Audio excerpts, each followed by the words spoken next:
काली नजर। माँ, माँ। अरे क्या माँ माँ कर रहा है? बकरी का बच्चा है क्या? अरे माँ, मजाक छोड़ो। मुझे फाइनली वो मेन चौराहे वाली दुकान मिल गई है। अब देखना, आपका बेटा दुगनी स्पीड से पैसा कमाएगा। उफ़, ये क्या? मेरी ऑनलाइन मेकअप क्लास चल रही है। इतनी जोर से क्यों बोल रहे हो आप दोनों? अरे मेरी धर्म पत्नी जी, मेकअप क्लास बाद में करना।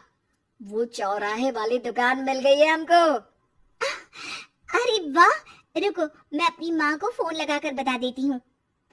अरे मैं भी अपने रिश्तेदारों को बता देती हूँ। कितनी खुशी की बात है। हाँ हाँ, मैं भी अपने दोस्तों को बता देता हूँ। 1 हफ्ते बाद रजिस्ट्री है। बस, घर में खुशी का मौका था। उन तीनों ने अपने अपने फोन उठाए और लोगों में बात फैलाना शुरू कर दिया। और रही सही कसर, श्वेता बहू ने अपने पड़ोस में सबको बताकर कर दी। अरे वर्मा आंटी, अब हम भी जल्दी कार ले लेंगे। घर का रेनोवेशन होगा और ठाट से रहेंगे हम भी।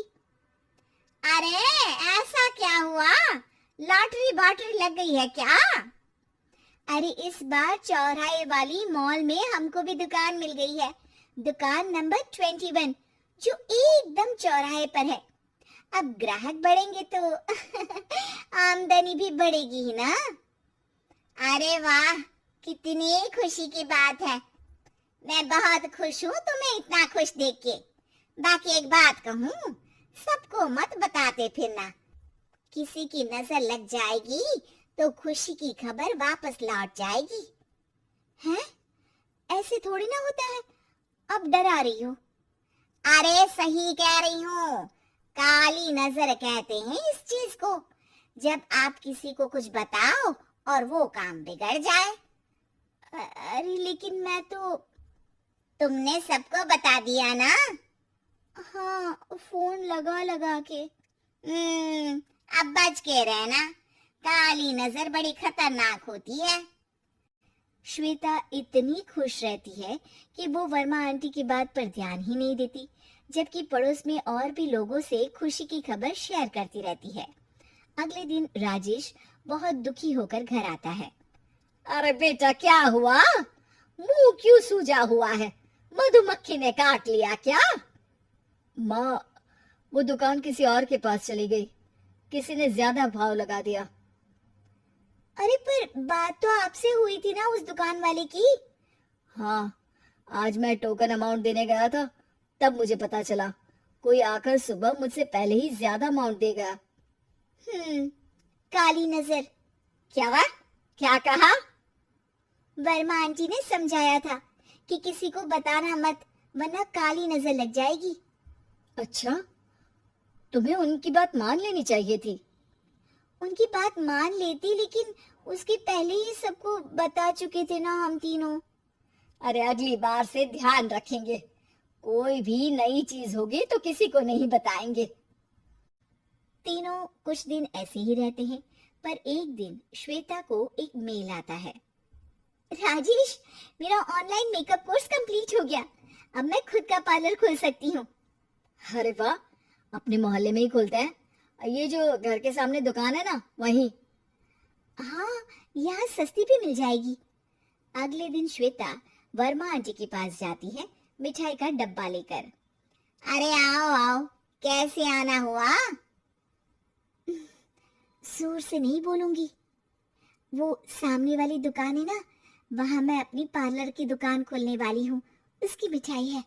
अरे वाह, बहुत बधाई हो तुमको। हाँ, मैं कमाने लगूंगी तो राजेश पर पूरे घर का बोझ नहीं रहेगा ना आंटी जी। ये तो है। पर ये बता कि तूने ये बात किसी और को तो नहीं बताई ना? अरे नहीं नहीं, पिछली बार गलती कर दी थी। काली नजर लगी किसी की और राजेश के हाथ से वो दुकान चली गई थी। सबको मत बताना। चलो मैं चलती हूँ, कल दुकान की बात करने भी तो जाना है। अगले दिन श्वेता दुकान के लिए मालिक से बात करने जाती है। अरे लेकिन दुकान तो हम कल रात को ही किसी को दे चुके हैं। कल ही? हाँ, कल ही। 2 दिन बाद कोई यहाँ पार्लर भी खोल लेगा। अब कहीं और दुकान देख लीजिए। अरे पर हमको भी तो पार्लर ही खोलना था। भाई ये एक ही दुकान है, आधी आधी तो नहीं दे सकता ना मैं। राजेश और श्वेता घर पर हताश होकर आ जाते हैं। इस बार तो किसी को बताया भी नहीं था, अब किसकी काली नजर लग सकती है? सुनो, तुमने माँ को बताया था क्या? अरे कैसी बात कर रही हो, माँ की नजर थोड़ी ना लगेगी। पक्का तुमने किसी को नहीं बताया था ना? सिर्फ वर्मा आंटी को बताया था, उन्होंने ही मुझे किसी को नहीं बताने को कहा। अरे यार तुम भी सही हो, मेरी माँ को नहीं बताने को कह रही हो, पर वर्मा आंटी को बताना तुम्हें जरूरी लगा। अरे वर्मा आंटी ने ही तो काली नजर के बारे में बताया था ना, वो हमेशा हमारा भला ही तो चाहती है। मेरी माँ भी हमारा भला ही चाहती है। अरे पर चिल्ला क्यों रहे हो? बात नहीं कर सकते क्या आराम से? नहीं आता हूँ आराम से बात करना, और करना भी नहीं चाहता हूँ मैं। दुकान जाने का दुख गुस्से में बदल गया था और राजेश और श्वेता में बात बंद हो गई थी। 2 दिन बाद मोहल्ले में पार्लर का इनॉग्रेशन हुआ, जिसमें मोहल्ले के सभी लोगों को बुलाया गया, पर श्वेता, राजेश और माँ नहीं जाते। माँ अंदर आ जाओ, क्या देख रही हो? अरे नया पार्लर देख रही हूँ अपने आंगन से। देखो, माँ को दूसरे का सुख देखने में कितना मजा आ रहा है, मेरा दुख नहीं दिख रहा इन्हें। यह मेरा पार्लर भी तो हो सकता था। अरे चुप रहो यार, हर बात में लड़ाई क्यों ढूंढ रही हो? राजेश और श्वेता फिर बहस करने लगते थे।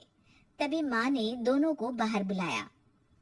अरे जरा देखो तो दुकान चलाने वाले का बोर्ड पर नाम क्या लिखा है? श्रुति वर्मा। गाड़ी निकाले बेटा, हमें कहीं जाना है। काली नजर का इलाज कराने। राजेश अपनी बाइक निकालता है। तीनों ट्रिपलिंग कर रहे हैं।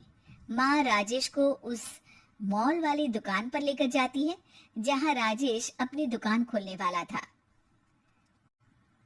यही दुकान लेना चाहता था ना तू? हाँ, पर इनको भी दुखी करने लेकर आई हो क्या यहाँ पर दुकान दिखाकर? वह काफी नहीं था? अरे श्वेता थोड़ा सब्र रख, अभी पता चलेगा कि हम यहाँ क्यों आए हैं। बता, इस दुकान चलाने वाले का नाम क्या है? अनुपम वर्मा। कुछ समझ में आया? वो दुकान वाली श्रुति वर्मा, ये दुकान वाला अनुपम वर्मा, और हमारे पड़ोस में हमने उस दुकानों के बारे में बताया किसको था? अब वर्मा आंटी को। मतलब वर्मा आंटी ही हमारा काम बिगाड़ रही है?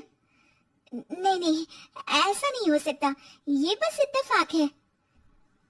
राजेश अपना फोन निकालता है और श्रुति वर्मा और अनुपम वर्मा के नाम फेसबुक पर सर्च करता है, जहां ये दोनों ही वर्मा आंटी के रिश्तेदार होते हैं। श्वेता को समझ में आ जाता है कि वर्मा आंटी की ही नजर काली नजर है। अब क्या करना है? कोई भी खुशी की खबर हो तो काली नजर से बचना है, यानी वर्मा आंटी से बचना है। अरे पर मुझे ये समझ में नहीं आया कि वो हमारे साथ ऐसा क्यों करेंगी। अरे बेटा, एक सीख है, दूर के आदमी को आपकी तरक्की से कम परेशानी होगी, पड़ोसी को ज्यादा। दोनों माँ की बात में हामी भरते हैं और अगला काम चुपचाप करने की कसम खाते हैं, ताकि आगे से वर्मा आंटी कोई काम ना बिगाड़ सके।